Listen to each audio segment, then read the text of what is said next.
What's up, everyone? Welcome to Program Your Remote. Today I'm going to show you how to change the engine air filter on a Chevy Suburban. This is a 2005 model here, but it's going to be the same on all the years of this body style that use the 5.3 motor. And I believe that body style runs from 2000 to 2006. This is also going to be the same on basically all the full-size GM trucks and SUVs of those years that use the 5.3. Tahoe, Yukon, Silverado, Sierra. So let's go ahead and get into it. What we're gonna need to do this is our new air filter, and then we'll need a Phillips or probably even a flathead screwdriver will work. There's 4 screws we need to loosen. I've already got those loosened up. Point them out here,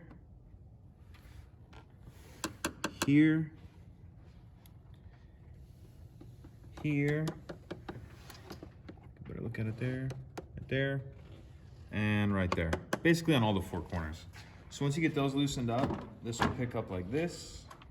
We can pull our old one out, toss that to the side, grab our new one.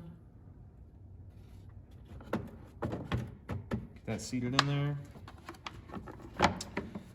And then you'll just line that up and tighten those 4 screws down. Pretty simple. If you have any questions, please let me know.